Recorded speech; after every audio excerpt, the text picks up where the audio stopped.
ഒരു പതിറ്റാണ്ട് കാലം മുമ്പാണ് ഇന്ത്യയിൽ ISL എന്ന ഫുട്ബോൾ ടൂർണമെന്റ് അവതരിപ്പിക്കപ്പെടുന്നത്. ഇതാ ഇന്ത്യൻ ഫുട്ബോളിന്റെ തലവരയെ തന്നെ മാറ്റിമറിക്കുന്നു എന്നൊക്കെ പറഞ്ഞുകൊണ്ട് വന്ന ഒരു ടൂർണമെന്റ് ആയിരുന്നു അത്. അതുകൊണ്ട് തന്നെ ഇന്ത്യയിൽ അതുവരെ ഉണ്ടായിരുന്ന മറ്റു ഫുട്ബോൾ ടൂർണമെന്റുകളെക്കാളെല്ലാം ആരാധക പിന്തുണ ISL ലഭിക്കുകയും ചെയ്തു. അന്ന് ലോകത്തെ മുഴുവൻ ഞെട്ടിച്ച ഒരു കാഴ്ചയായിരുന്നു കേരള ബ്ലാസ്റ്റേഴ്സിന്റെ കളി കാണാനായി കൊച്ചിയിലെത്തിയിരുന്ന ആരാധക കൂട്ടം. 10 വർഷം ഇപ്പുറം എത്തി നിൽക്കുമ്പോൾ എന്താണ് നിലവിലെ അവസ്ഥ?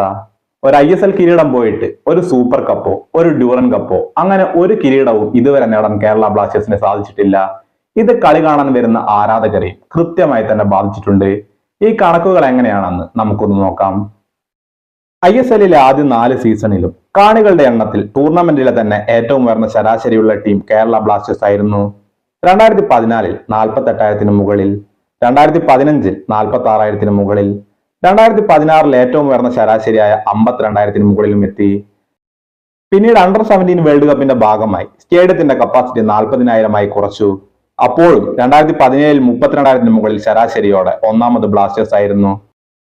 എന്നാൽ 2018-ൽ 20,000 ശരാശരി പോലും എത്താൻ ബ്ലാസ്റ്റേഴ്സിന് സാധിച്ചില്ല.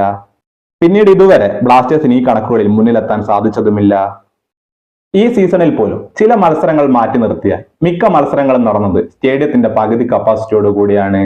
ഈ വർഷവും വെറും കൈയോടെ മടങ്ങിയ സ്ഥിതിക്ക് അടുത്ത വർഷത്തെ അവസ്ഥ എന്തായിരിക്കുമെന്ന് കണ്ടു തന്നെ അറിയേണ്ടിയിരിക്കുന്നു. ISLന്റെ പിന്തുണയിലും വലിയ ഇടിവ് സംഭവിക്കുന്നുണ്ട്. 2014-ൽ 24,000 മുകളിലായിരുന്നു ശരാശരി. കഴിഞ്ഞ വർഷത്തെ കണക്ക് പ്രകാരം 12,000-ലേക്ക് കൂപ്പുകുത്തുകയും ചെയ്തു. ഇതൊന്നും പെട്ടെന്ന് സംഭവിക്കുന്ന മാറ്റങ്ങളല്ല. ഓരോ വർഷവും വരുന്ന കുറവ് കണക്കുകളിൽ വ്യക്തമാണ്.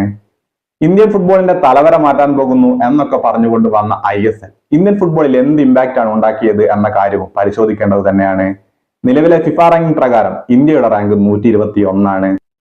കാര്യങ്ങൾ ഇങ്ങനെയൊക്കെ ആണെങ്കിലും വളർന്നു വരുന്ന താരങ്ങൾക്ക് നാഷണൽ ടീമിനെ റെപ്രസെന്റ് ചെയ്ത് കളിക്കാൻ വലിയൊരു അവസരം ISL ഒരുക്കുന്നു എന്നത് യാഥാർത്ഥ്യമാണ്. അടുത്ത സീസണിലെങ്കിലും കേരള ബ്ലാസ്റ്റേഴ്സ് ഒരു കിരീടം നേടി വിമർശനങ്ങൾക്കെല്ലാം മറുപടി നൽകുമെന്ന് പ്രതീക്ഷിക്കാം. കൂടുതൽ ഫുട്ബോൾ വാർത്തകൾക്കായി ഈ ചാനൽ മറക്കാതെ സബ്സ്ക്രൈബ് ചെയ്യൂ.